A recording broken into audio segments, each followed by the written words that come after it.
Muy buenos días, muy buenas noches con todos, estimados estudiantes. Vamos a poder hoy día tener la parte relacionada al tema de los pares craneales, ¿no? A continuación vamos a poder visualizar la fisiología, la parte funcional, cómo se trabaja a partir de las características fisiológicas de cada uno de ellos, ¿no? Es un punto importante la parte de la terapia, pues nos permite a nosotros conocer muy de cerca cómo se maneja, cómo funciona el sistema nervioso a partir de cada uno de ellos, ¿no? Por ello vamos a mencionar ahorita lo que vendría a ser la parte de los pares craneales, como bien les menciono, ¿no? Específicamente se relaciona con el sistema nervioso y permite que su funcionamiento sea adaptable, se integre también a ciertas características fisiológicas que requieren los sistemas para que estos mismos puedan desarrollar funciones, tenga capacidad de poder integrarse dentro de lo que es la función específica corporal, la función funcional, ¿no? También le sirve mucho para que adapte específicamente todo lo que vendría a ser la capacidad estructurada. Nosotros cuando hablamos de pares craneales definitivamente vamos a mencionar mucho lo que es la neuroanatomía, ¿no? Porque la neuroanatomía específicamente relaciona todas las funciones que estos cumplen, principalmente para poder acentuarse como parte fundamental del sistema nervioso. Vamos a darnos cuenta que el sistema nervioso va a poder estructurar de manera integral fisiológica todo este funcionamiento de los pares craneales. Entonces vamos a verlos a continuación cada uno de ellos, a qué se refiere y el concepto que se considera para que podamos nosotros estudiarlo y también entenderlo, ¿no? Básicamente los pares craneales va a tener un concepto muy importante, ¿no? Fisiológicamente los pares craneales van a ser justamente nervios que van a permitir pues ese funcionamiento adaptativo, integrador que tiene el sistema nervioso. También se pueden llamar nervios craneales, son 12 pares, ¿no? Van a surgir directamente del mismo cerebro a nivel del tronco, o sea, diferentes partes se estructuran para distribuirse a través de los agujeros, ¿no? De la base del cráneo. Por eso mencionamos mucho lo que es la base del cráneo al inicio, ¿no? Esta estructura que queda como justamente un lugar donde van a poder comunicarse, intercomunicarse las estructuras nerviosas, forman las prolongaciones de los pares craneales, ¿no?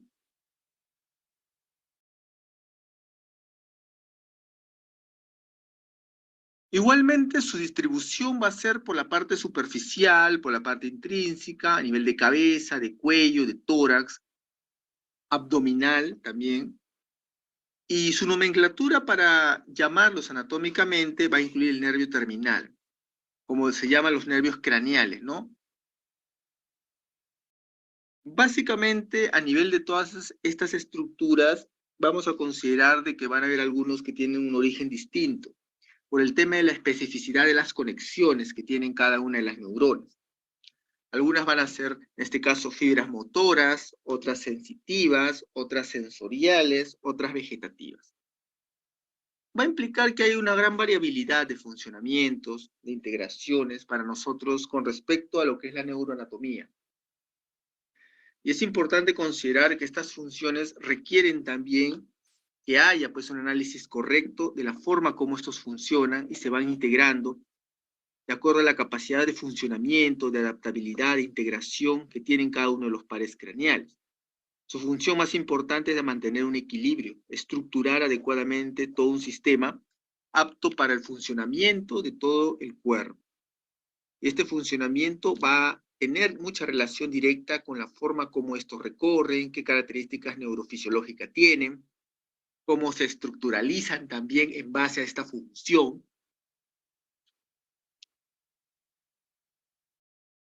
Específicamente el recorrido que tienen dentro de toda su sistemática.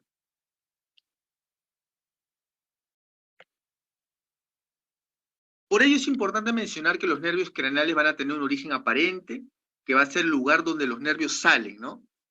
Igualmente estas estructuras van a entrar por la zona justamente cerebral para llegar a las zonas más recónditas, escudriñables, llamadas núcleos. De acá va a ser el origen real de cada uno de estos nervios, ¿no? Si observamos acá, tenemos lo que vendría a ser una visión ínfero-superior del tronco encefálico. Vemos el puente de Barolio, las estructuras olfatorias también en la parte superior. Observamos también lo que vendría a ser los nervios oculomotores.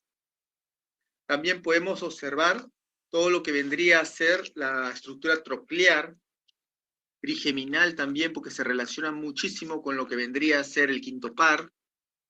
También observamos todo lo que vendría a ser la parte de los ganglios trigeminales, la estructura cerebelosa posterior, o sea, todas las vías del cerebelo, la vulva o lo que se conoce como prolongación del tronco encefálico, olivas vulvares y la parte de lo que vendría a ser la médula espinal. Observamos todos en conjunto desde una visión infero-superior. Observamos también ahí primero, segundo, tercer par, cuarto, con números romanos se encuentran remarcados y podemos observar que también se encuentra la parte de la cintilla olfatoria en la parte superior.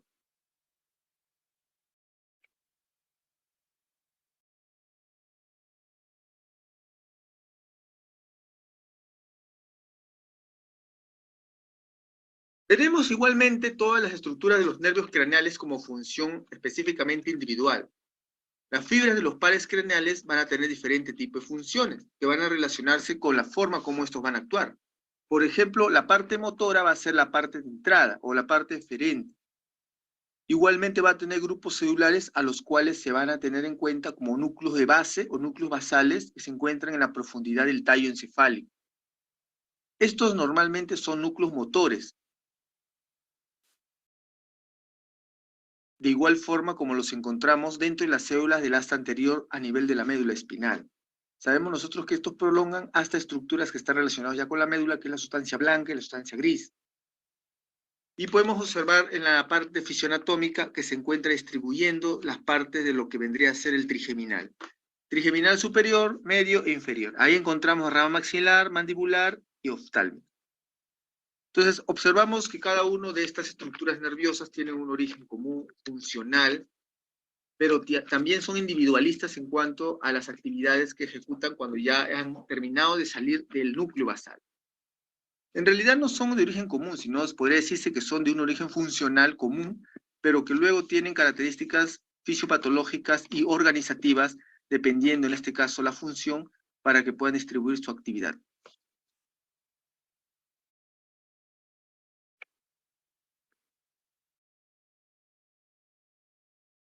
Luego también vamos a encontrar las fibras de los pares craneales con función sensitiva. También se le denomina fibras de entrada o aferente. Sus células van a tener una característica principal de considerarse como núcleos de primer orden. Igualmente, a nivel de la estructura externa del tallo encefálico, van a tener ganglios, los cuales van a ser homólogos a la raíz dorsal de los nervios raquídeos. Específicamente hablando de los 31 pares que están fuera de lo que vendría a ser la zona del tronco encefálico, ya a nivel medular. Estos núcleos van a ser sensitivos y van a ser considerados como de segundo orden. Por ello decimos que se encuentran a nivel del tallo encefálico. Observamos nuevamente la imagen infero-superior cuando encontramos todo lo que vendría a ser cintilla olfatoria, nervio óptico, estructuras pedunculares, ganglios y estructuras nerviosas de los pares craneales infero y supra protuberancial.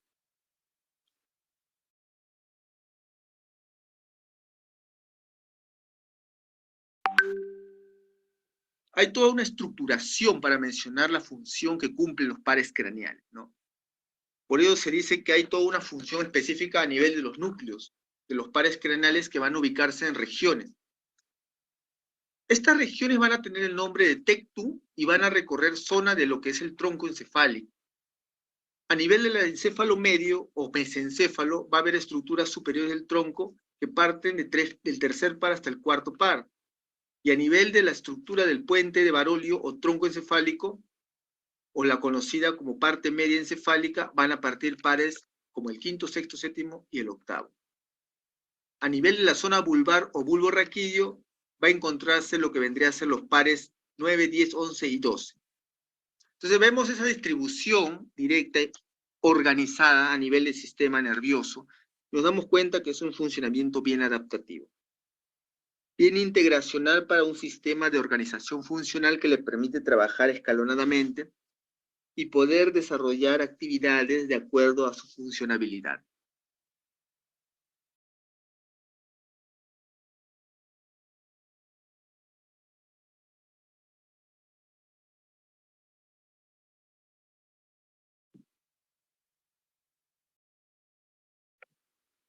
Entonces, básicamente vamos a ver cómo estos pares craneales se van integrando de una manera organizada, estructural, porque les sirve mucho a ellos poder reorganizarse para poder dar respuestas funcionales al movimiento, a las estructuraciones, sistema nervioso, dependiendo cuáles son sus características.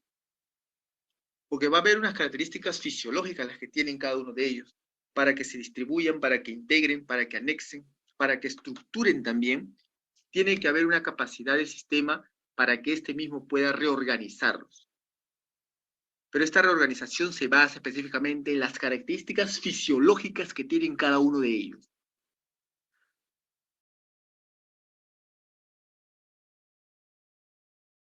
Entonces vamos a ir viendo uno por uno a continuación.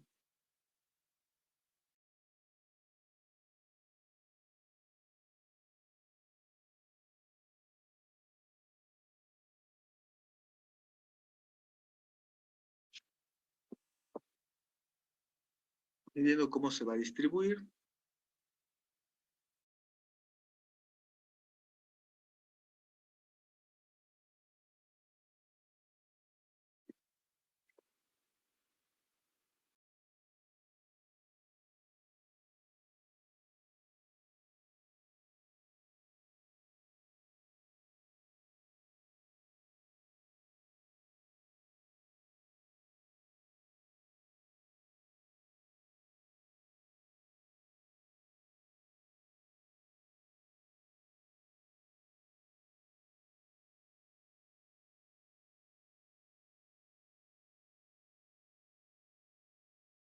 Vamos a ver un poquito la parte de su funcionamiento, cómo se va adaptando, ¿no? Ahorita iba a considerar un video, pero básicamente vamos a ver la forma como nosotros trabajamos en base a esta fisiología, ¿no? Básicamente vamos a ir viendo cómo estructura, cómo se reorganiza en función al sistema de adaptabilidad, porque la parte de los pares craneales tiene una característica principal que va a ser organizar el sistema nervioso. Por ejemplo, hablamos nosotros del primer par, el olfativo, ¿no? Que básicamente tiene que ver mucho con la forma como esta estructura adecuadamente todo lo que vendría a ser la parte de las sensaciones. Por ejemplo, decimos que el primer par olfatorio básicamente tiene un origen aparente a nivel de la zona del bulbo, la zona vulvar, zona bulbo olfatorio, pero está en la parte superior del cerebro. Este es uno de los primeros pares craneales que sale de la zona del cerebro. Una relación directa con la parte de lo que es la estructura de la base de cráneo es en la lámina cribosa, ¿no? A nivel del hueso etmoidal. Las patologías que puede causar pueden ser anosmias, por ejemplo, la pérdida del olfato. Igualmente también hiposmia, puede ser disminución de lo que es las sensaciones olfatorias. De igual manera también la hiperosmia, crisis a nivel de lo que es la parte de la parosmia, disminución de la sensación olorífera, y puede también alterar o puede percibir lo que son malos olores.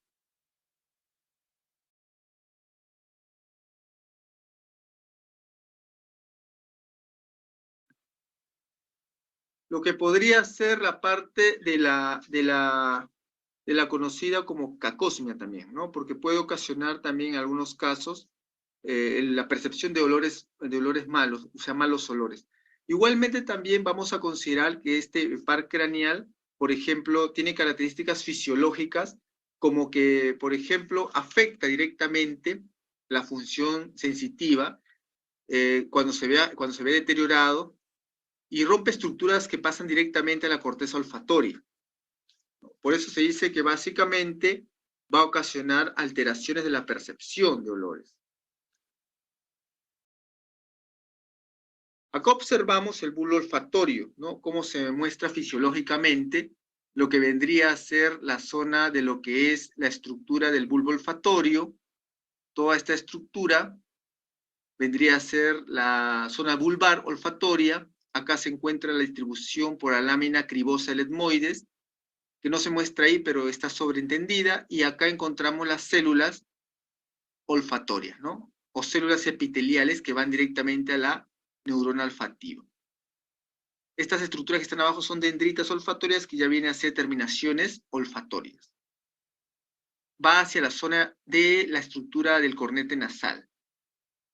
Entonces, básicamente viene de la zona del bulbo olfatorio, viene de la parte central. Por eso cuando preguntemos, ¿de dónde viene el par craneal número 1, que es olfatorio? De la zona cerebral. Como les menciono, afectaría, si es que este nervio olfatorio se produce un daño, un traumatismo, puede ocasionar de repente disfunciones a nivel de la sensibilidad olfatoria. Como les había mencionado, puede ocasionar pues anosmia, hiposmia, hiperosmia, parosmia, diferentes tipos de disfunciones olfatorias.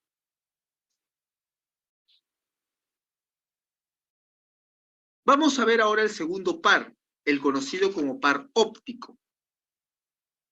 Característica de este par óptico, dicen, es el segundo elemento del nervio que forma parte de los pares craneales. Su función también es importante y recoge la sensibilidad de la vista. Igualmente, este tiene algunas estructuras que le permiten su funcionamiento pleno, específicamente, llamadas conos y bastones. Estos van a tener una función de encargarse de recoger todas las sensaciones relacionadas con la visión, específicamente. ¿Por qué la visión? Porque es muy importante definitivamente considerar, así como el olfatorio, este par también va a salir de una estructura cerebral. Por ello hablamos nosotros específicamente de una estructura que se relaciona con la corteza cerebral y que proyecta neuronas hasta la parte directamente relacionada con los lóbulos ópticos. El nervio óptico pasa por esta estructura y llega desde la zona posterior del cráneo, o mejor dicho, de la zona encefálica, hasta la parte de lo que vendría a ser la zona conocida como el quiasma óptico. Entonces vamos a ir viendo las patologías que puede tener. Por ejemplo, a nivel de lo que es la estructura del real o el origen real del nervio óptico, vamos a poder darnos cuenta de que este se encuentra a nivel de lo que vendría a ser la estructura calcarina cerebral. A nivel de la origen aparente va a salir el quiasma óptico. ¿Cuál va a ser su relación con la base craneana? Por los conductos ópticos específicamente. Las alteraciones de este podrían ocasionar agudeza visual disminuida, ambliopía, miopía, cataratas, amaurosis, degeneraciones y alteraciones de la visión, la famosa discromatopsia.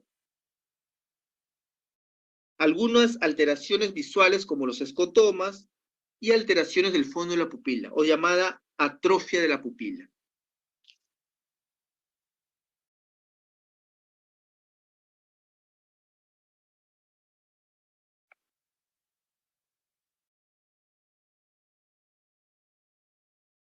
Ahí podemos observar entonces las estructuras latentes de la estructura del ojo, ¿no? Del óvulo óptico. Encontramos por la parte posterior fobia, vasos sanguíneos que varían ahí en gran cantidad, el famoso punto ciego y el nervio óptico entrando por la parte posterior. Los cuerpos ciliares a nivel de la zona superior, la pupila y la córnea en la parte superior, cubriendo toda la estructura del iris y también del lente.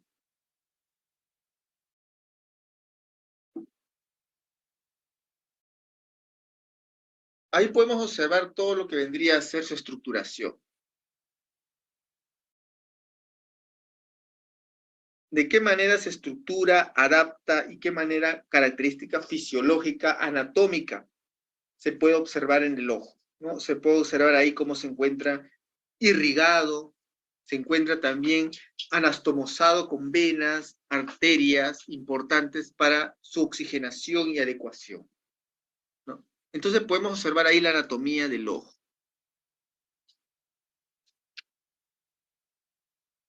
Por ello podemos mencionar que es importante decir que el ojo, al ser una zona del cuerpo que se encuentra expuesta, que no está totalmente protegida por estructuras rígidas, puede verse lesionado en situaciones en las que se produzca traumatismos, ¿no? Un objeto contundente, puede ser de repente alguna partícula de algún elemento tóxico, algún elemento que puede ocasionar irritabilidad, puede también, hasta insectos se pueden meter. Por eso te digo que es muy importante mantener mucha seguridad con respecto al cuidado del ojo. Si poder, el paciente de repente puede ir al oculista, oftalmólogo, podría ir de vez en cuando para que se reevalúe cómo se va a encontrar con relación a lo que es su salud. Los pacientes que han sufrido, sobre todo ACV, derrame, una disfunción central, es necesario que también puedan acudir constantemente al centro de evaluación médica.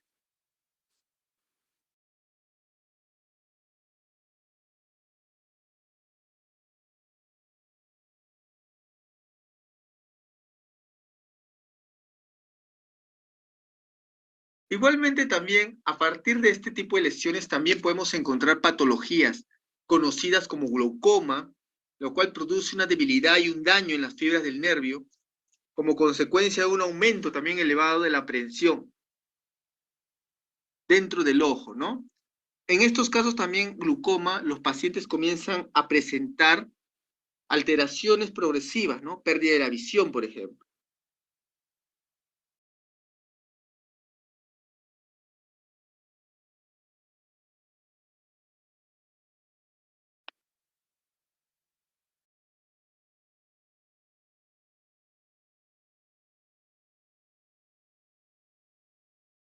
Nosotros consideramos que es muy importante para ello también la evaluación fisiológica a nivel de lo que vendría a ser la parte estructural. Vamos a ver el tercer par craneal, que es muy importante mencionarlo en este caso, ¿no? Tercer par craneal conocido como motor ocular común. También se llama tercer par motor y ocular. Es un nervio que tiene funciones exclusivamente motoras, es decir, que solo genera movimientos en ciertos músculos del ojo.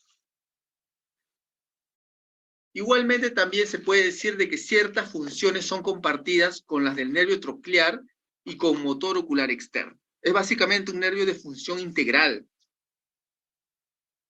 Si nosotros visualizamos su origen, realmente se encuentra a nivel de lo que vendría a ser la aparente origen en la fosa interpeduncular cerebral. Y el origen real a nivel de las estructuras núcleo somatomotor y parasimpático motor. Con relación a la base craneal, por donde va a salir, por la hendidura orbitaria o fisura orbitaria superior. ¿Cuáles son los músculos que trabajan con el motor ocular común, oculomotor? Músculos rectos del ojo, elevador del párpado también,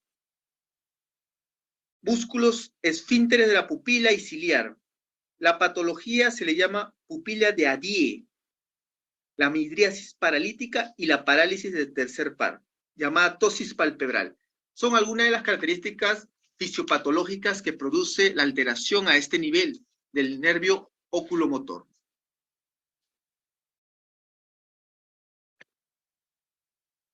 Por eso se dice que si hay un daño a nivel de la estructura del oculomotor, puede afectar fibras del nervio y producir la parálisis. Es una consecuencia de lesión región mesencefálica. Específicamente, este tipo de parálisis trae como consecuencia la falta de movimiento de los músculos que hemos mencionado, como el recto, oblicuo inferior y elevador de los párpados.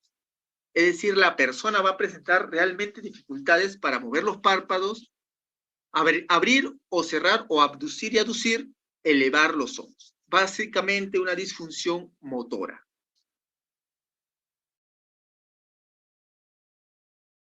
Entonces vamos a ver ahora lo que vendría a ser el nervio patético, específicamente, que es el par craneal número 4. ¿Qué características va a tener el nervio patético? Específicamente vamos a darnos cuenta que el nervio patético va a estar ubicado en un origen aparente a nivel de la cara dorsal del mesencéfalo. A nivel de las estructuras reales se puede decir de que va a tener un núcleo del pedúnculo cerebral, ubicado por debajo de la estructura del núcleo somatomotor del tercer par. O sea, por debajo del tercer par del motor ocular común, se encuentra el origen del nervio patético. Con relación a lo que es la parte de la base del cráneo, entra por el agujero conocido como fisura orbitaria superior. La función más importante del patético va a ser controlar el oblicuo mayor del ojo. Esta lesión podría decirse que es rara, pero que se caracteriza principalmente porque el paciente no puede dirigir el ojo hacia abajo y hacia afuera, por parálisis del oblicuo mayor del ojo. Entonces vamos viendo que hay muchas características fisiológicas que conocer. La fisiopatología también es importante, ¿no? Entonces, básicamente lo que no va a permitir este nervio, cuarto par patético, si es que se lesiona, es el funcionamiento del músculo oblicuo mayor del ojo. ¿Cuál va a ser su función del oblicuo mayor del ojo? El paciente no va a poder dirigir su ojo hacia abajo ni afuera, ¿no? Entonces, básicamente ahí observamos la fisiología, ¿no? Cómo se encuentra distribuido. Acá en la parte posterior se encuentra la parte de lo que sería, si ustedes ven acá, como una bolita, específicamente es el mesencéfalo. Acá está el origen real. ¿Sale de dónde? Del pedúnculo por la zona que está por debajo del núcleo somatomotor del tercer par. Se relaciona porque el tercer par no lo muestran acá en la imagen, pero ahí está supuesto, por acá arribita. Y el origen del oculomotor va a ser por debajo el origen del patético. El patético es básicamente un origen por debajo del núcleo somatomotor del motor ocular común. Entonces, básicamente, esto es un poquito la anatomía para descifrarlo, para darlo a entender, para que se pueda comprender, ¿no? Integrar de manera adaptativa todos los conocimientos que se requieren, integrar todo el funcionamiento en base a la parte fisiológica, porque es muy importante la fisiología acá. Entender la parte de la fisiología es fundamental para el trabajo terapéutico, para que se integre actividades, para que se integre funciones, funcionabilidades, de manera organizada, ¿no? Básicamente tenemos que entender que esa fisiología implica lo que es una característica organizada del sistema y adaptativa, ¿no? Para que se adapte, para que se reorganice, para que se reestructure también, ¿no? Porque hay una reestructuración de funcionamiento, ¿no? Que necesitamos nosotros poder integrar, poder comprender.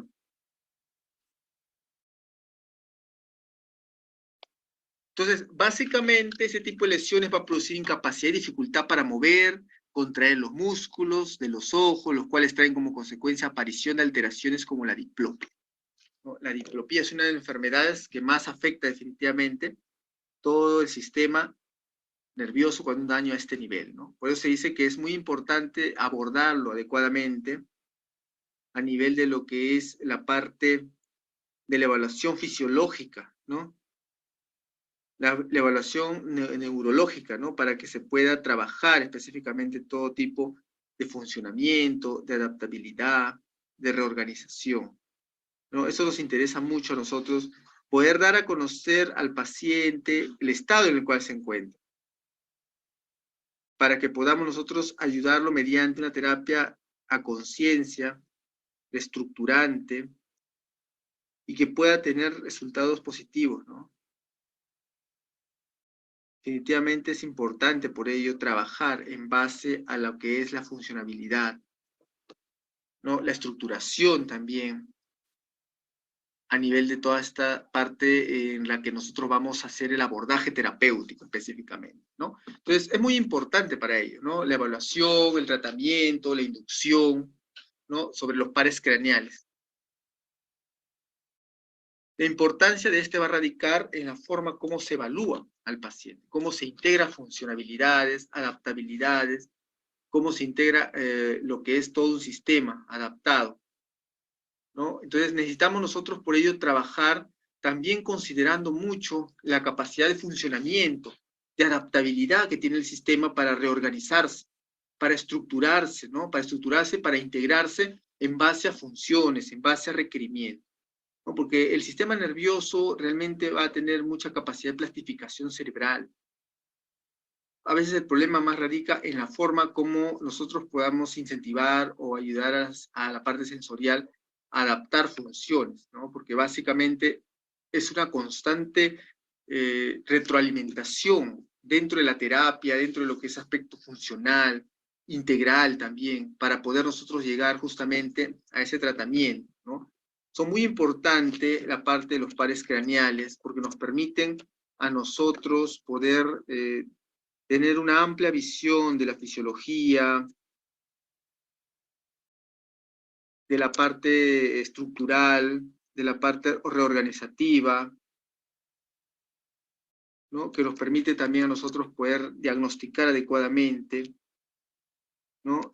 Básicamente es muy importante que estas sean parte de todo un esquema de tratamiento, ¿no? Para que nosotros podamos interactuar en base a lo que es la necesidad que requiere el paciente, ¿no?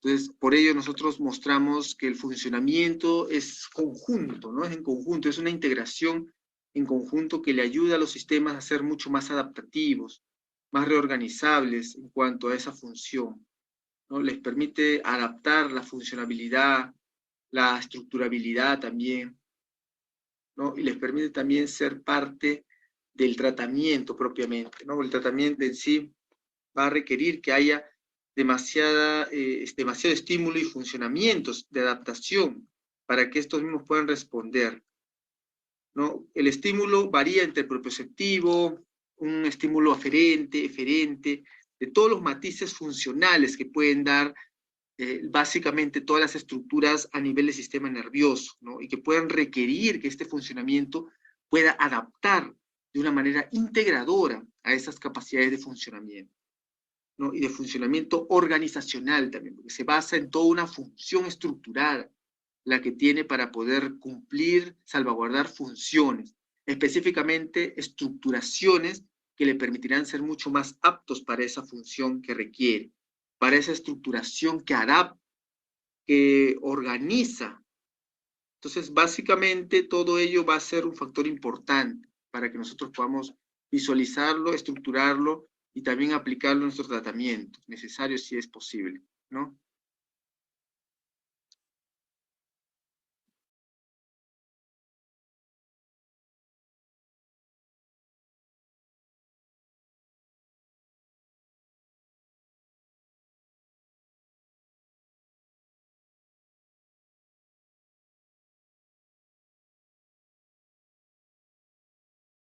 Si hay exploración de los nervios craneales, ¿no? La exploración de los nervios craneales es algo que se hace constantemente para que nosotros podamos desarrollar lo que son funciones de adaptación, ¿no? Para que podamos nosotros integrar de una manera organizada todo el esquema corporal, toda la funcionabilidad que cada uno de ellos requiere, ¿no?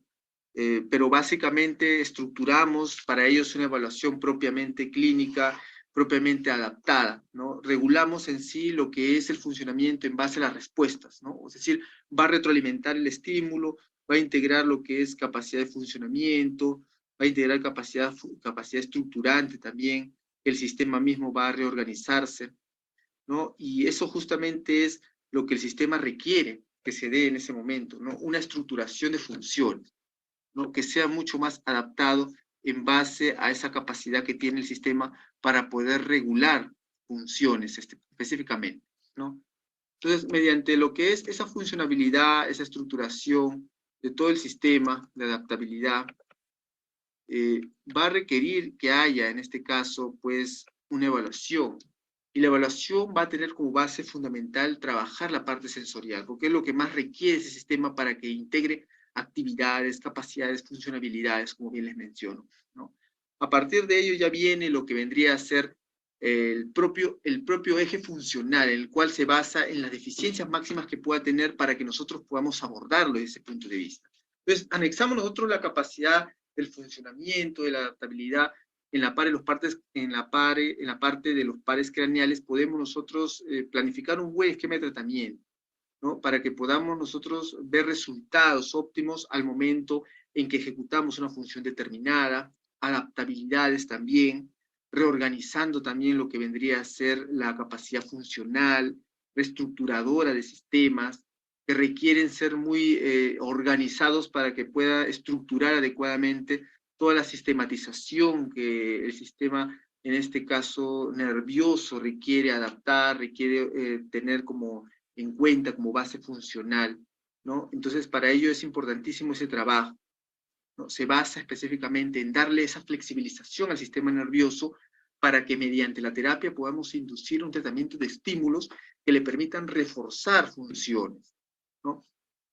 A veces es irreversible poder solucionar problemas de esta índole, Imagina por un momento que estás en una isla pero se tiene que tener en cuenta toda esa funcionabilidad para que nosotros podamos trabajar, para que podamos integrarla y podamos reorganizar sistemas de adaptabilidad, de funcionabilidad específicamente, y poder manejar desde el punto de vista del tratamiento lo que respecta al sistema nervioso, ¿no?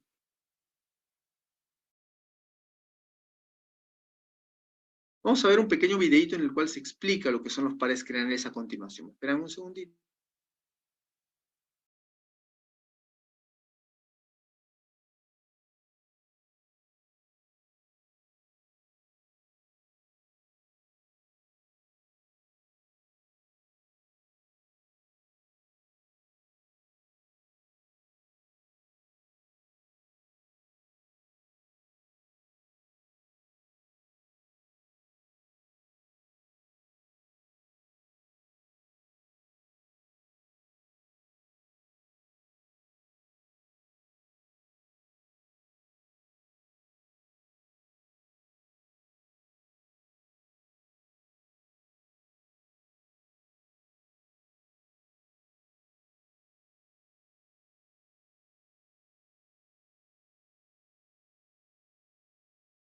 Vamos a ver entonces a continuación, ¿ya? Es un video bastante didáctico, bastante entretenido para que podamos comprender en sí lo que son los nervios craneales, ¿ya?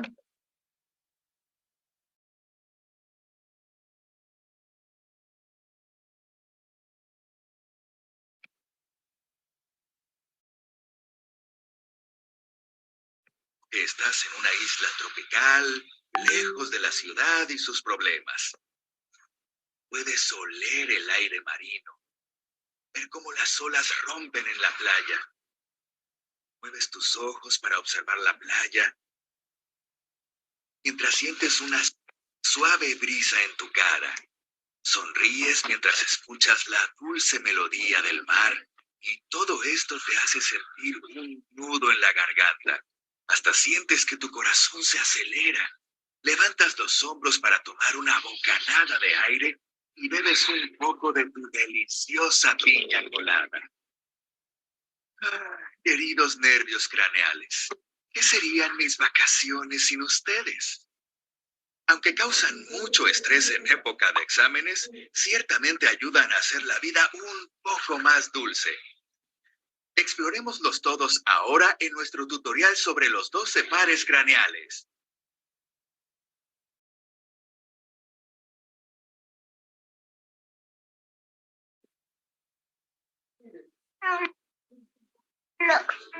Soy Alison. Entonces, obvio, seguro cáncer cabezona de poco. Ella la quiero. Quiero ser los amiguitos. Quiero jugar con mis amigos. Quiero que todo sea normal. Me da mucho miedo estar en una cama sola a morir. Mi mamá tiene miedo. Pero eso es que se gane y hacer sola para ayudar a las niñas. Lloro por Antes de comenzar, me gustaría darte una visión general de lo que hablaremos en este tutorial. Tenemos a los 12 pares craneales, que son estructuras pares y forman parte del sistema nervioso periférico o SNP. Todos los pares craneales, menos el par craneal número 11, tienen su origen en el encéfalo, y todos pasan a través de diversos forámenes y fisuras en la cavidad craneal. Es por esto que se conocen como pares craneales. En esta imagen podemos observar una vista inferior o ventral del encéfalo, donde los pares craneales, que serán el centro de atención hoy, se encuentran resaltados en amarillo. Los pares craneales pueden estar constituidos por fibras motoras, sensitivas o mixtas. En este tutorial le daremos un color a cada fibra, siendo las fibras motores azules y las fibras sensitivas rojas. Los pares craneales pueden ser identificados por sus nombres o por números romanos del 1 al 12. Repasemos los nombres de cada uno, empezando con el nervio olfatorio, el nervio óptico, el nervio oculomotor, el nervio troclear, nervio trigémino, nervio abducens, nervio facial, nervio vestíbulo-coclear, nervio glosofaríngeo, nervio vago, nervio accesorio y por último el nervio hipogloso. Ahora sí, en el tutorial de hoy recorreremos los 12 nervios para poder aprender sobre su anatomía y sus funciones básicas. Sin embargo, si deseas conocer todos los detalles esenciales sobre los pares craneales, no olvides que tenemos una gran variedad de recursos donde puedes estudiar cada uno de ellos a profundidad, como este y otros artículos. No perdamos tiempo entonces y comencemos de una vez nuestro recorrido por los pares craneales. El primer par craneal del que vamos a hablar el día de hoy es el nervio olfatorio, o también conocido como par craneal 1. El nervio olfatorio lleva fibras sensitivas especializadas que conducen el sentido del olfato, así que, por supuesto, este es el nervio que te permite oler la brisa marina en tu lugar ideal. Ten en cuenta que los nervios sensitivos transmiten información desde la periferia al cerebro y por esto se conocen como nervios aferentes. Antes de continuar, te daré información básica relacionada con el recorrido de este nervio, que comienza con fibras nerviosas especializadas que se pueden encontrar en la mucosa olfatoria. Estas fibras entran en la cavidad craneal a través de la lámina cribosa del hueso etmoides y llegan al bulbo olfatorio, que es el sitio de origen del tracto olfatorio. Los impulsos nerviosos luego pasan a través de las estrías olfatorias hacia las áreas olfatorias del cerebro. El próximo par craneal que estudiaremos y que podemos ver resaltado aquí en verde es el nervio óptico o par craneal 2. El nervio óptico lleva fibras sensoriales especializadas para la visión, específicamente transmitiendo impulsos visuales desde la retina del ojo hacia la corteza visual del cerebro. En cuanto al recorrido de este nervio, tiene su origen en las neuronas bipolares de la retina y sale de la órbita ósea para posteriormente entrar en la cavidad craneal por el conducto óptico. Los dos nervios ópticos, uno a cada lado, transitan posterior y medialmente en la cavidad craneal, llegando al quiasma óptico, donde se cruzan parcialmente. Ten en cuenta que cuando hablamos del nervio óptico, nos referimos a la parte de la vía óptica entre el globo ocular y el quiasma óptico. Continuemos con el próximo nervio de nuestra lista, el nervio oculomotor o par craneal 3. Este nervio, tal como lo dice su nombre, proporciona inervación motora a varios de los músculos extraoculares, específicamente el músculo elevador del párpado superior, el músculo oblicuo inferior, el músculo recto superior, el músculo recto inferior y el músculo recto medial. El músculo elevador del párpado superior mueve el párpado superior, mientras que el resto de los músculos mencionados participan en el movimiento del ojo. El nervio oculomotor también provee inervación parasimpática al músculo esfínter de la pupila y al músculo ciliar. El músculo esfínter de la pupila es el responsable de la constricción de la pupila, mientras que el músculo ciliar cambia la forma del lente del ojo. Debes recordar que las fibras del nervio oculomotor llevan información desde el cerebro hacia la periferia y por esta razón son conocidos como nervios eferentes. A diferencia de los primeros dos pares craneales, el nervio oculomotor tiene su origen en el mesencéfalo, que es la porción superior del tronco encefálico. Este nervio emerge de la cara anterior del mesencéfalo y sale de la cavidad craneal para entrar a la órbita ósea a través de la fisura orbitaria superior. Las fibras del nervio oculomotor terminan en los músculos extraoculares. Continuando con nuestra lista, pasemos al nervio troclear o par craneal 4. Este par craneal proporciona inervación motora solamente al músculo oblicuo superior, que es un músculo extraocular. Como puedes ver en nuestra imagen, el músculo oblicuo superior está dispuesto como si colgara de una polea. El nervio recibe su nombre ya que tróclea es la palabra en latín para polea. En cuanto a su trayecto, el nervio troclear se origina en el mesencéfalo y emerge por la cara posterior del tronco del encéfalo. Luego se dirige hacia adelante para entrar en la órbita ósea a través de la fisura orbitaria superior, terminando en el músculo oblicuo superior. Ten en cuenta que este es el único par craneal que surge de la cara posterior del tronco del encéfalo. Vamos a hacer algo un poco loco ahora. Nos saltaremos el quinto par craneal, pero no te preocupes, que igualmente lo veremos en este tutorial. Por el momento nos concentraremos en nuestro sexto par craneal, conocido como el nervio abducens o par craneal 6. El nervio abducens también está involucrado con los músculos extraoculares del ojo, donde específicamente proporciona la inervación motora al músculo recto lateral. El nombre de este nervio es debido a que el músculo que inerva abduce al globo ocular, es decir, que lo lleva en dirección opuesta a la línea media. El nervio abducens tiene su origen en el puente, ubicado en la mitad del tronco encefálico. Este sale de la cavidad craneal para ingresar a la órbita ósea a través de la fisura orbitaria superior, como puedes ver aquí. Y las fibras del nervio abducens terminan en el músculo recto lateral. Es importante que entonces recuerdes que el nervio oculomotor, el nervio troclear y el nervio abducens, es decir, los pares craneales 3, 4 y 6, son todos responsables del movimiento del ojo. Pasemos ahora al nervio que saltamos, ¿te acuerdas? Así es, el nervio trigémino o el par craneal 5. El nervio trigémino es un nervio mixto, lo que significa que transporta información sensitiva y motora.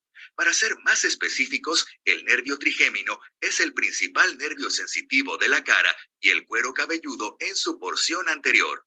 Asimismo, en su porción motora, inerva a los músculos de la masticación y otros músculos pequeños.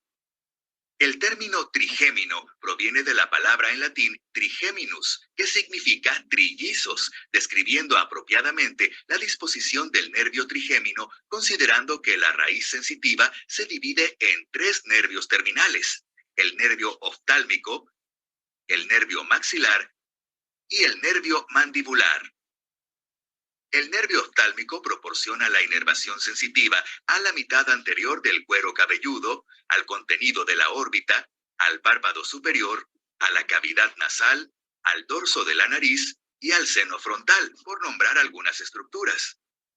El nervio maxilar transmite la información sensitiva desde el párpado inferior, los lados de la nariz, la cavidad nasal, la nasofaringe, la mejilla, el labio superior y los dientes superiores o maxilares.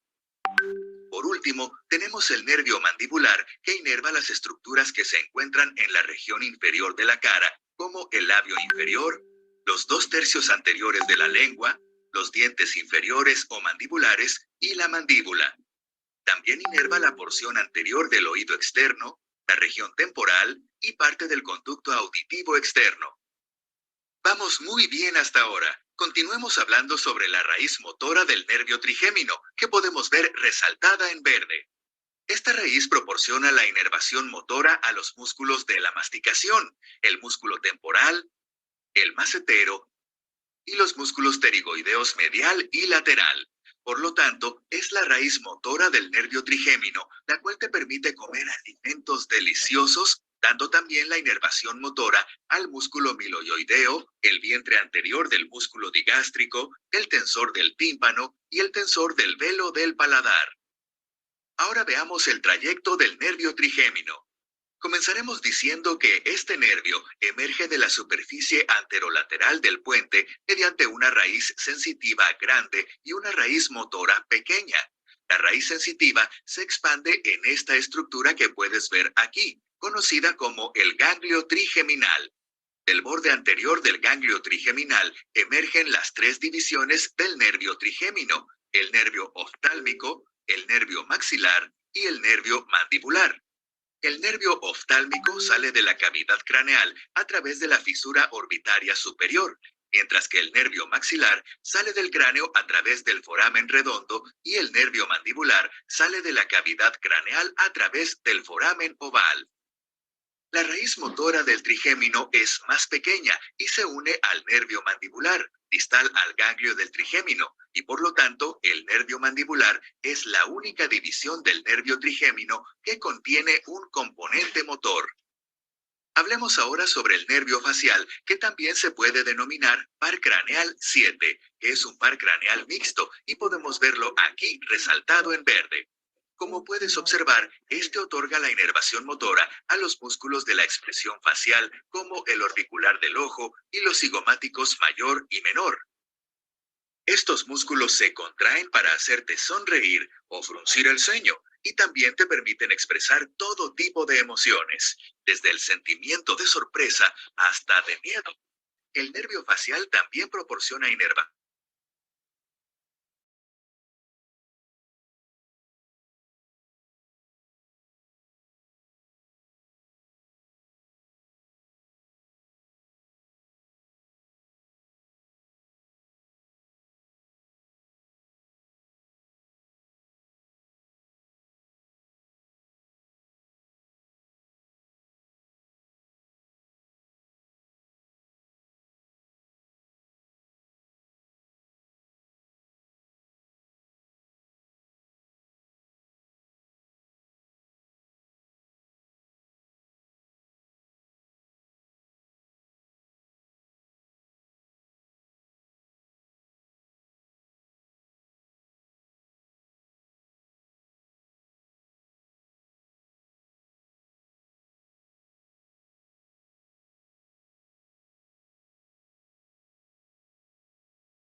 Bueno, como mencionábamos y seguíamos diciendo, la parte de lo que es los pares craneales, definitivamente tenemos que entenderlos desde los puntos de vista funcionales, fisiológicos, y la manera de cómo estos van a poder adaptar las funciones básicas, como por ejemplo los sentidos, la parte sensorial, ¿no? Todo lo que circunscribe al funcionamiento integral a nivel orgánico.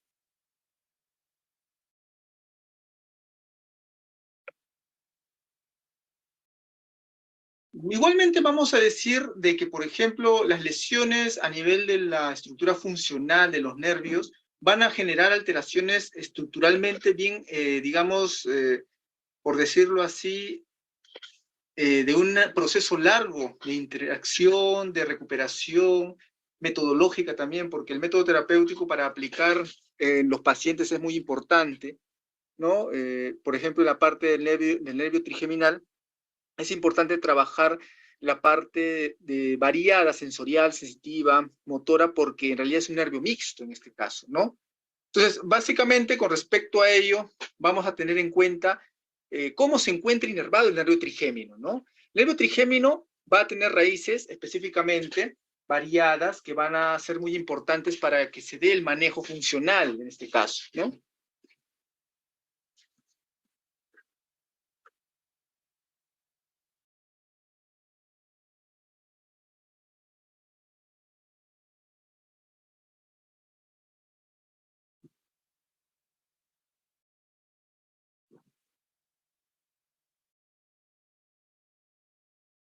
Básicamente vamos a tener en cuenta la inervación del nervio trigeminal, ¿no? En primer lugar, vamos a tener en cuenta que este nervio va a tener origen aparente a nivel de la estructura conocida como la cara ventral de la protuberancia, ¿no?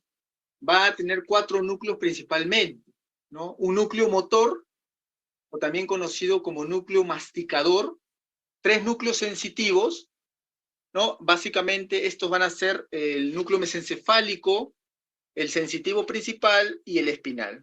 Igualmente, las estructuras que se relacionan con la fisura craneana o la base de cráneo van a ser la fisura orbitaria superior, el agujero redondo mayor y el agujero oval. Específicamente, estas estructuras van a relacionarse con lo que vendría a ser la salida de los nervios trigeminales.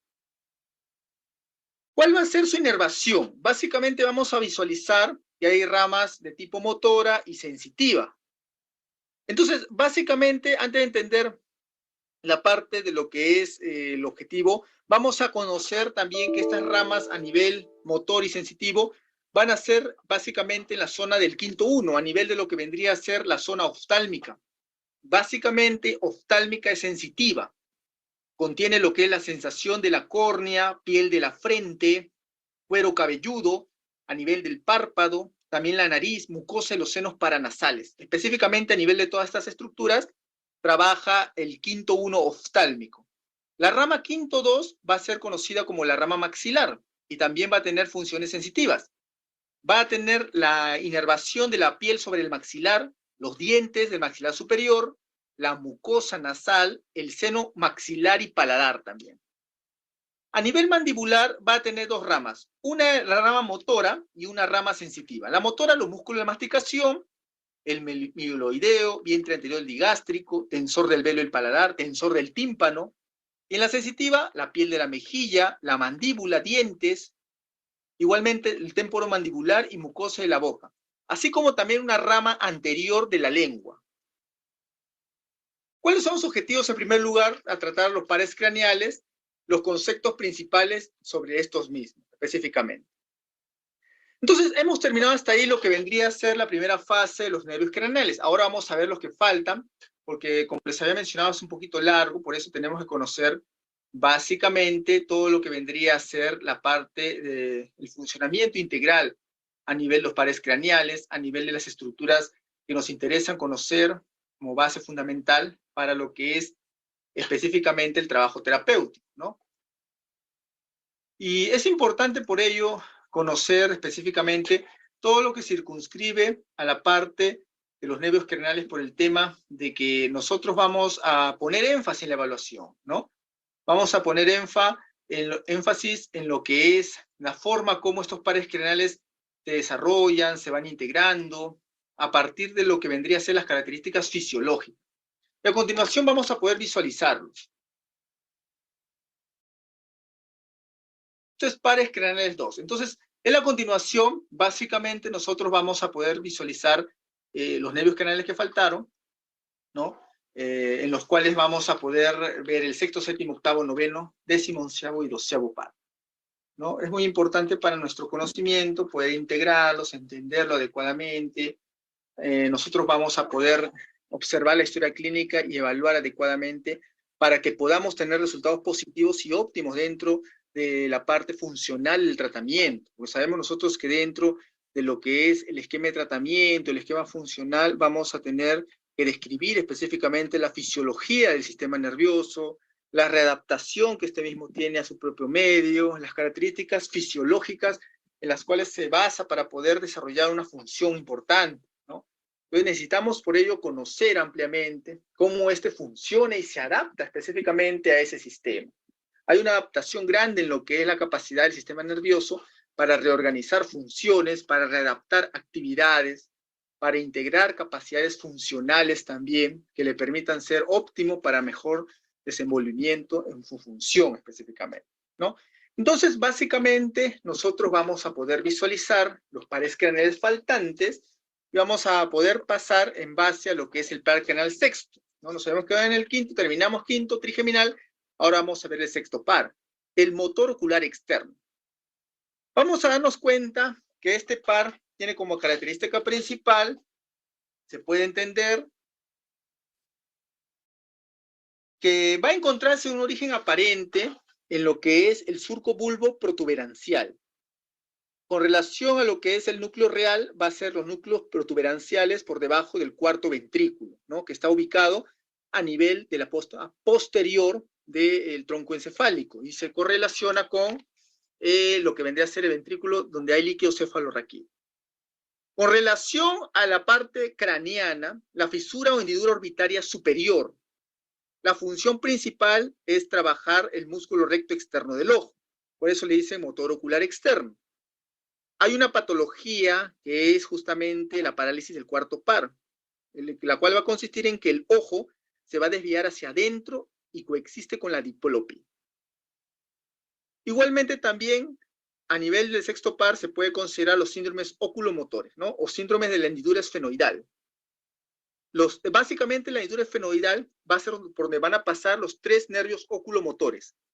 La rama oftálmica también del trigémino y básicamente puede dar ptosis palpebral, ¿no? Ojo inmóvil, midriasis, ¿no? Anestesia de la región oftálmica también y básicamente otras patologías.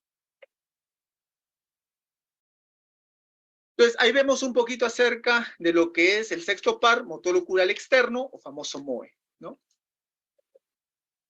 Se puede visualizar en el tronco encefálico cómo está distribuido el nervio craneal. Entonces, básicamente, nosotros tenemos que entender la fisiología para poder comprender cómo se va a abordar, qué medidas vamos a tomar para poder trabajar específicamente la funcionabilidad dentro del sistema nervioso, dentro de esa adaptabilidad que requiere, para que pueda ser mucho más integrador, mucho más reestructurante el sistema y la adaptación que tiene que tener, para de esta manera poder nosotros trabajar de una manera inducida hacia la mejora de lo que es las capacidades funcionales a nivel del paciente, estructurantes, que le permitan mejorar esta funcionabilidad específicamente, ¿no? Entonces vamos a darnos cuenta acá en esta función muy importante que vamos a desarrollar para lo que es directamente el abordaje fisioterapéutico, ¿no? El abordaje fisioterapéutico tiene que estar adaptativo, integracional también, adaptado a esta funcionabilidad, regulado a este esquema, cual se va a tomar en cuenta para poder trabajar directamente la función del nervio. Entonces vamos a visualizar cómo se encuentra en el tronco encefálico, ¿no? De esta manera, se encuentra justo por debajo surco bulbo protuberancial y se encuentra por arriba el puente de Baroli, ¿no? Algunos daños del sexto par, la diplopía, igualmente también puede haber otras enfermedades anexas, ¿no? Básicamente. El síndrome de la hendidura esfenoidal, justamente. Entonces vamos viendo ahora lo que vendría a ser el séptimo par, el famoso nervio facial.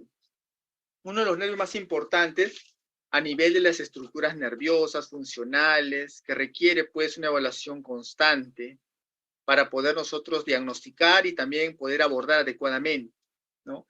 Es importante por eso la parte de lo que es el conocimiento de estos nervios, porque vamos a tener en cuenta nosotros patologías que implican su disfunción en este caso, ¿no?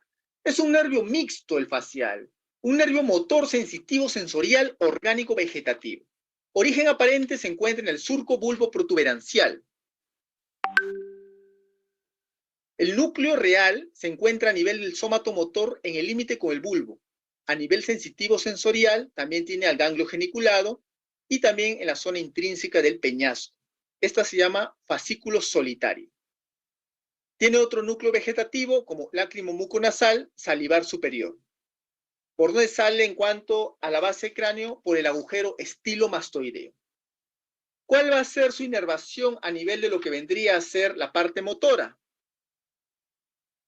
Vamos a darnos cuenta que será el encargado de los músculos del pericráneo de la cara y vientre posterior del digástrico y el estiloideo.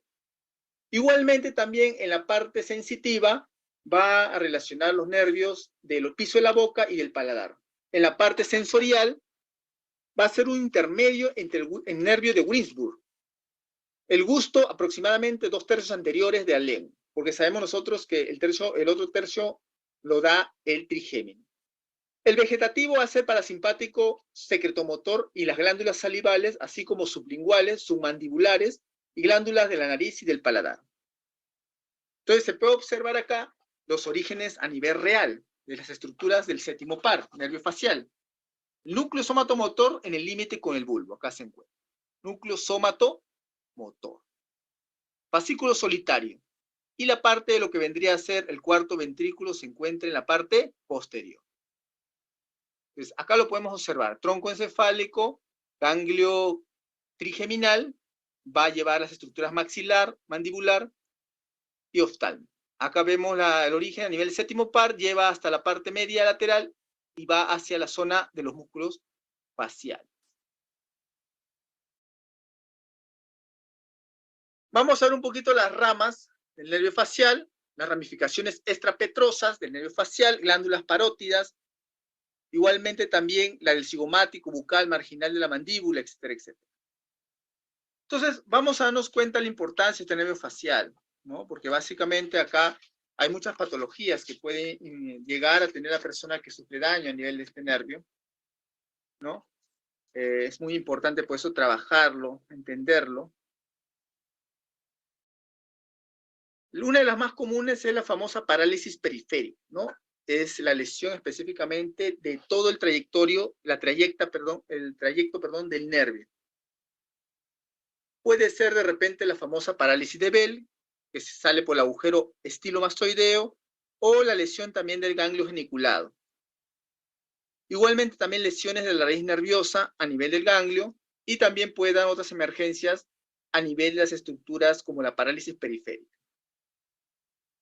Pero ahí se observa todavía cómo estamos visualizando la fisioanatomía del nervio facial, importante para trabajar directamente todas sus funciones, trabajar específicamente todo lo que vendría a ser una adaptabilidad en este nervio importante, conocer la fisiología, el recorrido de las vías, de los nervios, todo ello es muy fundamental para ese trabajo. Es trabajarlo a conciencia e integrar conocimientos en base a un funcionamiento adaptado e integrado que buscamos en el desarrollo de lo que es la evaluación adecuada, ¿no? Hay una evaluación integral la que se puede hacer ahí.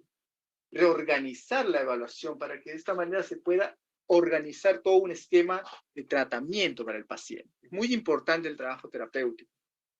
Muy fundamental el trabajo intrínseco de su funcionamiento, de adaptación de este mismo.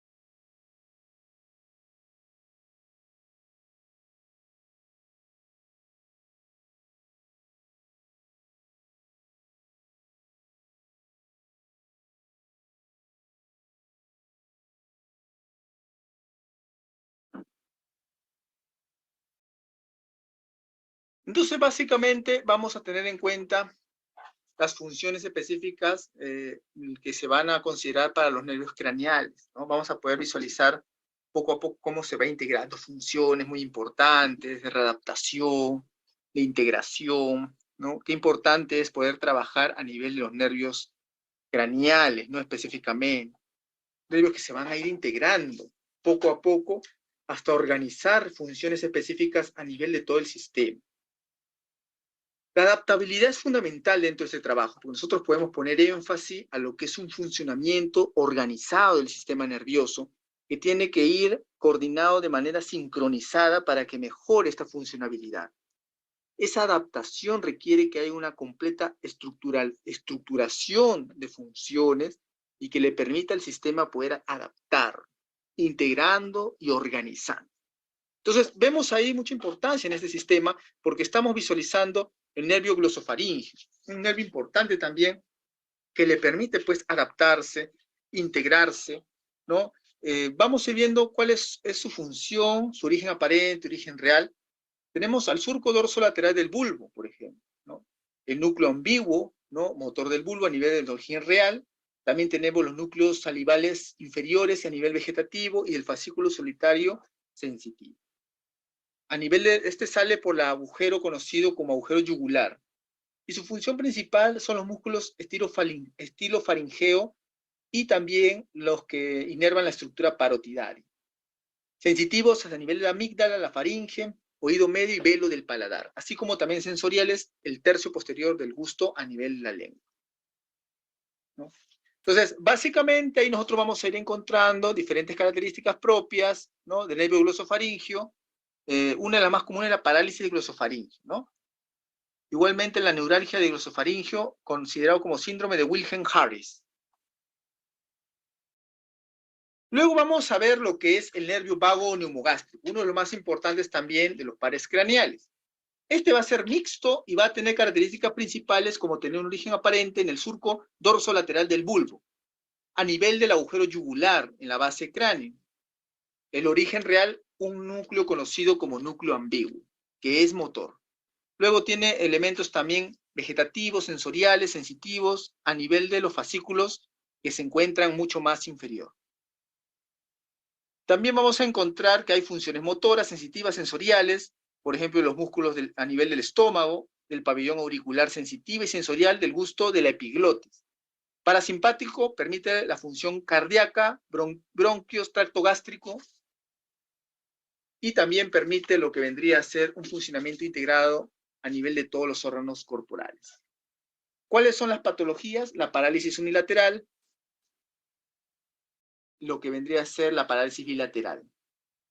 Luego vamos a ver el nervio espinal, específicamente, que se refiere a cómo es el funcionamiento integrado a nivel de las estructuras funcionales, ¿no?, de todo este sistema, de toda esta adaptación que tiene que relacionarse con lo que es sistema nervioso.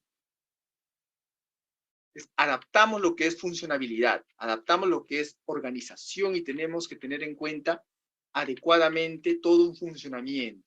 Para que se pueda dar esta función específicamente, vamos a tener que considerar mucho cómo este funciona a nivel de adaptación, a nivel de organización, estructuración.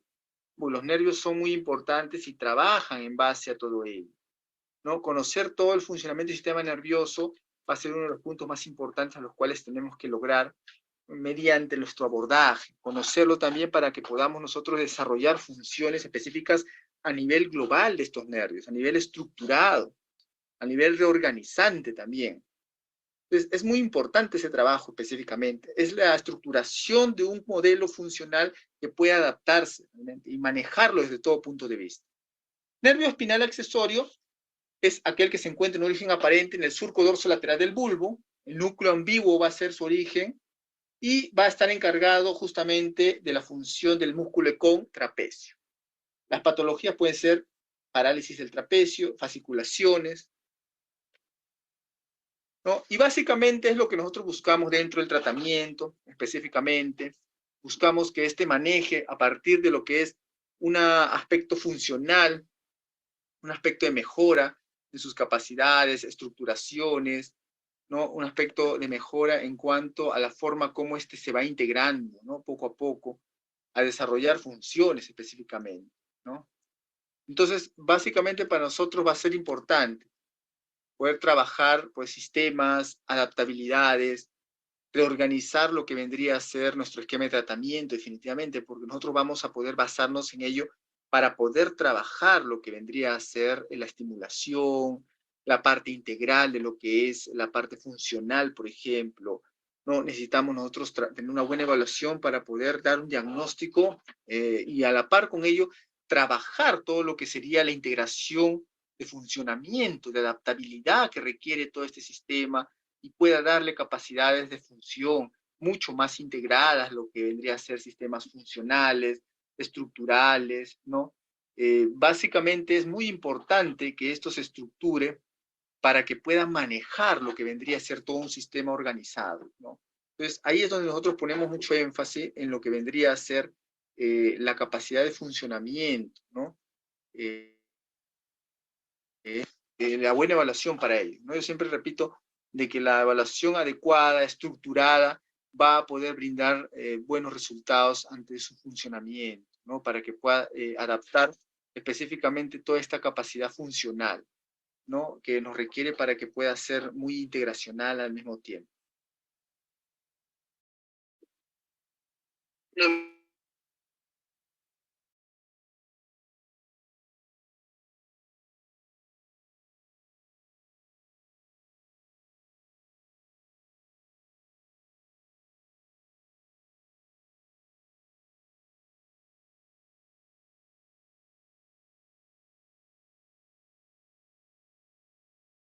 Vamos a terminar de ver el videito donde se explica un poquito más. A ver a continuación.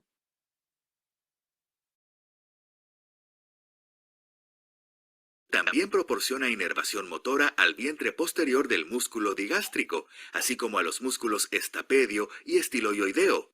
También suministra la inervación parasimpática a las glándulas salivales submandibulares y sublinguales, las glándulas lagrimales y las glándulas mucosas de las cavidades nasal y oral. Las fibras parasimpáticas estimulan la actividad secretora y motora de estas glándulas y se originan del nervio intermedio, que también forma parte del nervio facial. El séptimo par craneal también lleva fibras sensitivas especializadas desde los 2/3 anteriores de la lengua al cerebro y también transmite información sensitiva desde una porción del conducto auditivo externo y las partes más profundas del oído. El curso anatómico de este par craneal es muy complejo y lo estudiaremos con más detalle en su propio tutorial, pero si miras nuestra imagen podrás ver que el nervio facial sale del tronco del encéfalo desde la superficie anterior del puente para después salir del cráneo a través del foramen estilomastoideo para inervar los músculos de la expresión facial. Bueno, ya es hora de hablar sobre el nervio vestíbulo-coclear o par craneal 8. Este nervio lleva fibras sensitivas especializadas para la audición y el equilibrio, y se puede dividir en dos componentes, la porción coclear y la porción vestibular. La porción coclear inerva a la cóclea y transmite información auditiva al cerebro, mientras que la porción vestibular inerva el sistema vestibular y transmite información sobre el equilibrio al cerebro. Ya que sabes esto, veamos más de cerca a la anatomía de este par craneal. El nervio vestíbulo-coclear está formado por la unión del nervio vestibular y el nervio coclear, y a su vez entra en la cavidad craneal a través del conducto auditivo interno y termina en la cara lateral del puente. Pasemos ahora a ver otro nervio mixto conocido como nervio glosofaríngeo o par craneal 9. Este nervio transmite información sensitiva desde el cuerpo carotídeo y el seno carotídeo, el tercio posterior de la lengua, las tonsilas palatinas, la orofaringe, la piel del conducto auditivo externo y el tímpano. El nervio glosofaríngeo también transporta fibras sensitivas especializadas para el gusto desde el tercio posterior de la lengua hacia el cerebro, ya que recuerda que los 2/3 anteriores de la lengua reciben su inervación sensitiva por el nervio facial. Además, el nervio glosofaríngeo proporciona inervación parasimpática a la glándula parótida, una de las glándulas salivales mayores. El noveno par craneal también proporciona la inervación motora al músculo estilofaríngeo que forma parte de la musculatura faríngea. En cuanto al trayecto o recorrido del nervio glosofaríngeo, este emerge de la superficie anterolateral del bulbo raquídeo, que corresponde a la parte inferior del tronco del encéfalo.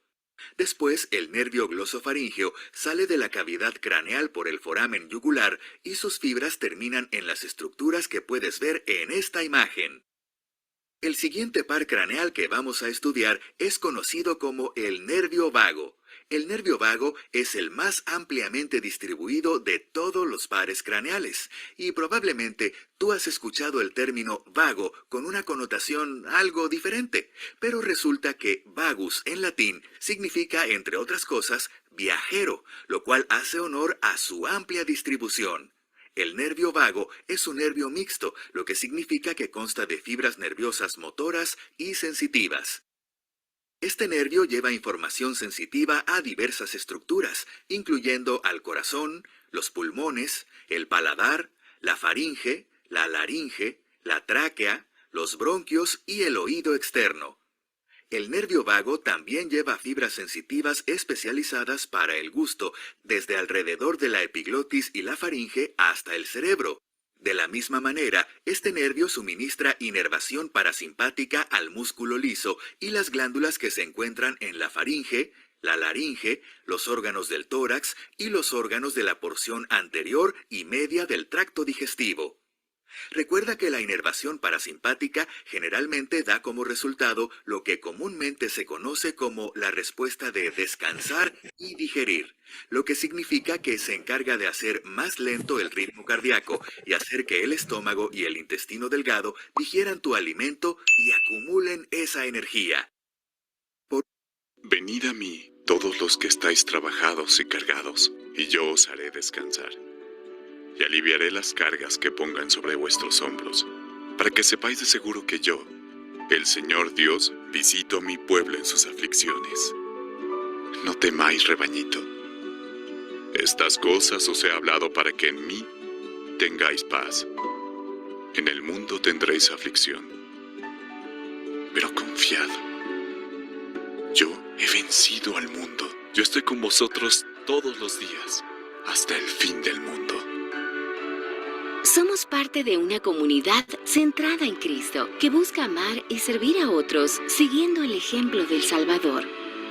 Nos encantaría mostrarte de qué manera Jesús puede ayudarte a sanar y cambiar tu vida para siempre. Te invitamos a reunirte con nuestros misioneros en línea o en persona. Ven y únete a nosotros.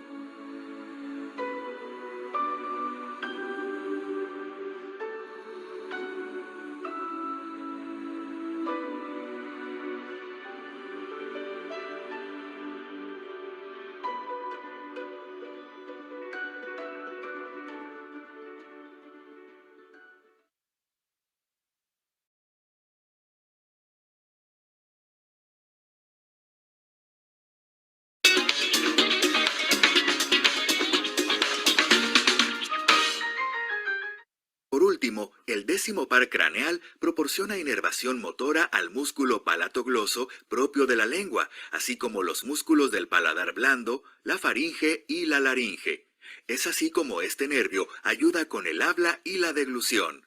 Al igual que el nervio glosofaríngeo, el nervio vago tiene su origen en el bulbo raquídeo y sale de la cavidad craneal a través del foramen yugular. En cuanto a su recorrido o curso anatómico, es el más largo de todos los pares craneales y se extiende desde la cabeza hasta el abdomen. Vamos muy bien, ahora veamos nuestro penúltimo par craneal, el nervio accesorio o par craneal 11. Este nervio proporciona inervación motora al músculo esternocleidomastoideo y al trapecio. En cuanto al trayecto o curso del nervio accesorio, las fibras del nervio se originan en la médula espinal y posteriormente ascienden para entrar en la cavidad craneal a través del foramen magno. Luego, el nervio accesorio continúa a lo largo de la bóveda craneal y emerge de la cavidad craneal a través del foramen yugular. Posteriormente, desciende hasta el cuello para inervar los dos músculos que ya hemos mencionado anteriormente, el esternocleidomastoideo y el trapecio. Y por último, pero no menos importante, hablemos sobre el 12º par craneal, el nervio hipogloso. Como su nombre lo indica, hipo significa debajo y gloso significa lengua. El nervio hipogloso proporciona inervación motora a los músculos intrínsecos y extrínsecos de la lengua, a excepción del músculo palatogloso, que está inervado por el nervio vago, como vimos anteriormente. El nervio hipogloso emerge de la superficie anterior del bulbo raquídeo y sale de la cavidad craneal a través del conducto del hipogloso, y como podemos observar, luego inerva la mayor parte de los músculos de la lengua. ¡Excelente trabajo! Ahora es el momento del tutorial en el que normalmente hablo sobre algunas notas clínicas relacionadas con las estructuras de las que hemos aprendido. Sin embargo, hoy vamos a hacer algo un poco diferente. Vamos a hablar del 13º par craneal. Así es, escuchaste bien, 13º. Hay otro miembro que generalmente es olvidado en esta familia de pares craneales, el nervio terminal, también conocido como nervio craneal 0 o par craneal N. Se encuentra medial al nervio olfatorio y emerge del cráneo a través de la lámina cribosa del hueso etmoides. Este nervio, al parecer, existe en todos los vertebrados, incluyendo a los humanos, por supuesto. Sin embargo, debido a su estructura extremadamente fina y delicada, el nervio terminal a menudo se destruye durante el proceso de disección, y por esta razón se ha ignorado como par craneal por mucho tiempo. Bueno, ahora pensemos, ¿qué hace este misterioso nervio? Lo creas o no, se cree que el nervio terminal juega un papel fundamental en el comportamiento reproductivo relacionado específicamente con la recepción y el reconocimiento de feromonas. Las feromonas son señales químicas involucradas en la atracción sexual y en la selección de pareja, además de mejorar el estado de ánimo y aumentar la concentración de la persona receptora. Estas promueven la síntesis de hormonas conocidas como gonadotropinas en la glándula pituitaria y a su vez regula la producción y secreción de las hormonas sexuales, testosterona y estrógeno. Estas hormonas finalmente controlan los comportamientos sexuales que controlan la biología de nuestra reproducción. Es decir que el 13º par craneal podría ser la clave del éxito para seleccionar a tu pareja sentimental. Para memorizar todos los nombres y el orden de los pares craneales, intenta usar la siguiente regla mnemotécnica. O, ten temor amigo, fuerte Voldemort, guarda varios antiguos horrocruxes. La primera letra de cada palabra en nuestra regla mnemotécnica hace referencia a la primera letra de cada par craneal. Es decir que O, ten temor amigo, fuerte Voldemort, guarda varios antiguos horrocruxes. Hace referencia al nervio olfatorio, nervio óptico, nervio oculomotor, nervio troclear, nervio trigémino, nervio abducens, nervio facial, nervio vestibulococlear, nervio glosofaríngeo, nervio vago, nervio accesorio y el nervio hipogloso. Y eso es todo, nuestra regla mnemotécnica de los pares craneales. Ten temor amigo, fuerte Voldemort guarda varios antiguos horrocruxes. Ten en cuenta que una cosa es poder recordar cuáles son los nombres de los diferentes pares craneales. Pero ¿qué tal si lo llevamos al siguiente paso y usamos otra regla mnemotécnica para saber si cada nervio craneal es un nervio sensorial, un nervio motor o ambos? Para dominar esto, escucha cuidadosamente un consejo que te da nuestro amigo Harry. Sabios saben mucha magia. Ahora marchar. ¡Ánimo! Sonríele al asombroso mundo mágico. Repasemos rápidamente esta regla mnemotécnica.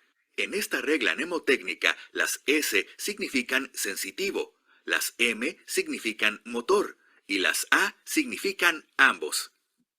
Los nervios olfatorio y óptico son sensitivos, mientras que los nervios oculomotor y troclear son motores.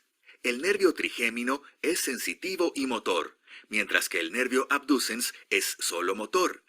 El nervio facial es sensitivo y motor, y el nervio vestibulococlear es sensitivo, mientras que los nervios glosofaríngeo y vago son nervios sensitivos y motores. Los nervios accesorio e hipogloso son nervios motores. No dejes que tu aprendizaje se detenga aquí. Visita kenhub.com donde podrás leer interesantes artículos, poner a prueba tus conocimientos con exigentes cuestionarios, explorar nuestro atlas con hermosas ilustraciones anatómicas o ver más videos como este. Encontrarás todo lo que necesitas para dominar rápidamente la anatomía. Adelante, haz clic en el botón. Sabes que quieres hacerlo. Cuando aparece un dolor fuerte, confío en Panadol Forte para un rápido alivio de los dolores más fuertes.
¿Me están escuchando, chicas?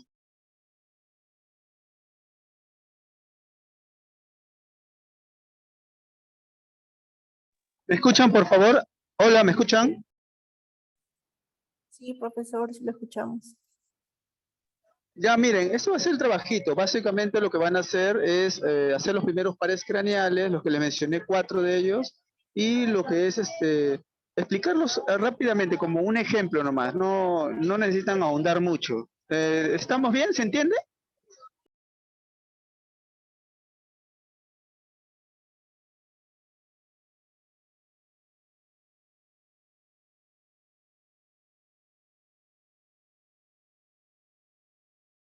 ¿Están escuchando, chicas?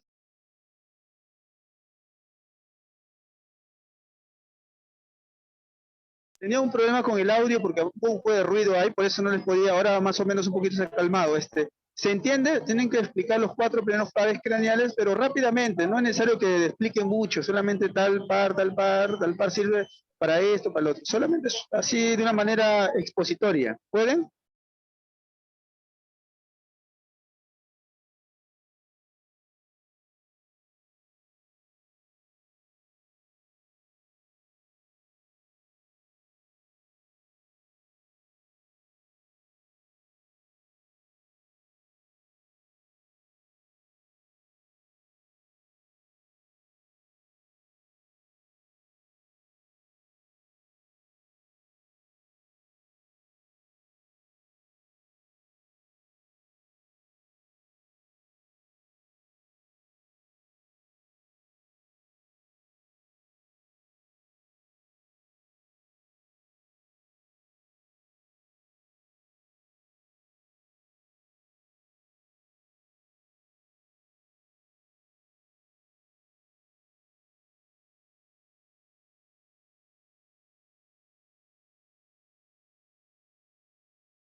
¿Me escuchan?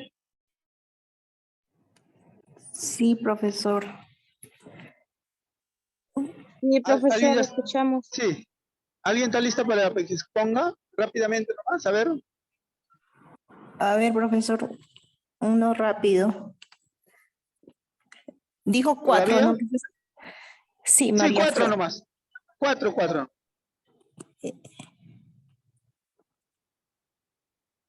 A ver, el nervio trigérmino controla los músculos que participan en la masticación y transmite información sensorial del ojo, los dientes y el lado de la cara. El nervio facial controla los músculos de las expresiones faciales y las glándulas salivares y lagrimales. Transmite información sensorial de de las papilas y papilas gustativas.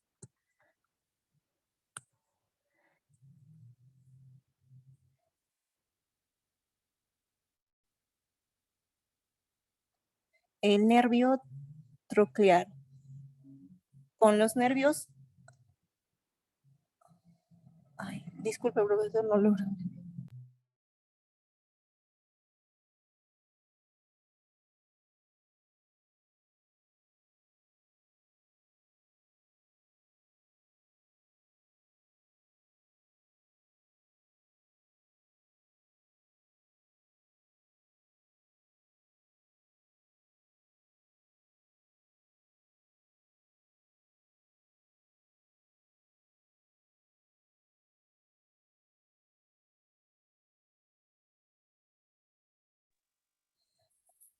Nervio troclear.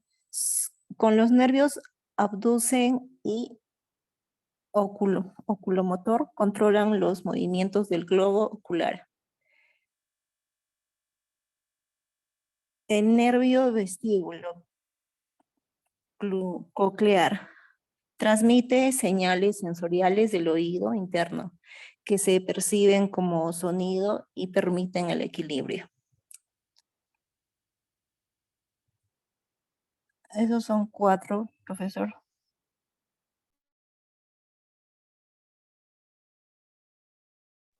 Ya, muy bien. A ver, ¿quién se anima? Yo, profesor, Ya, adelante, está bien. ya veo. Como primero es el nervio olfatorio, que es un nervio eferente somático especial que inerva la mucosa olfatoria que lo que viene de la fosa nasal. Bueno, y eso es ese es un papel, ese lleva cumple una función importante en informar información de los olores al cerebro. Lo que es el nervio óptico es un nervio eferente somático especial que inerva la retina del ojo y lleva la información visual al cerebro, o sea, todo lo que nosotros podemos observar. En lo que es nervio oculomotor, es un motor eferente tanto somático como visceral. Tiene dos núcleos y transporta 2 tipos de fibras eferentes. En lo que es el nervio troclear, esto se origina en el mesencéfalo y entra en la órbita a través de las fisuras. Bueno, juega un papel muy importante en el movimiento ocular, la rotación de la vista. Ya, profesor. Listo. ¿Alguien más? A ver qué desea.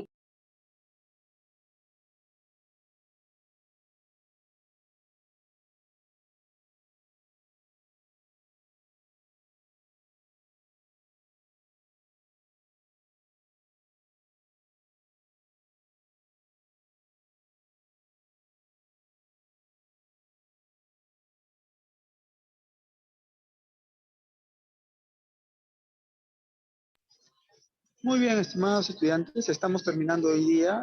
Felicito a los que han participado y evoco a que la próxima puedan participar la mayoría. Estamos viéndonos el día martes. Muchas gracias por todo y bendiciones. Por favor, los que han participado, ponen en Zoom, podrían poner lo que es su nombre completo y su participación. Digan, participé, porfa, ya, en lo que es el WhatsApp.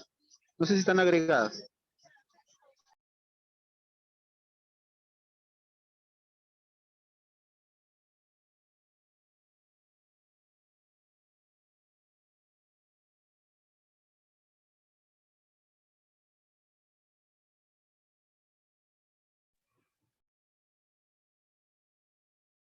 Un favorcito, Le escribí al WhatsApp de acá del profesor. Sí, un favor, ¿podríamos abrir su cámara, aunque sea 2 segundos para tomar la captura de pantalla? ¿Me escucha?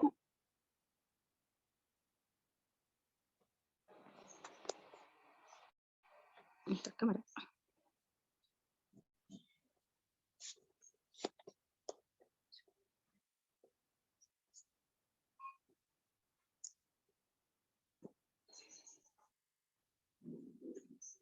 Supongo que está.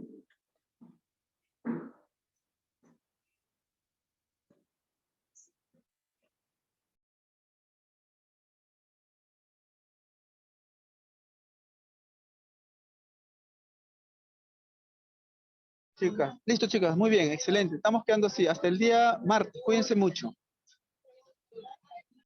Ok, profesor, gracias. Gracias, bendiciones.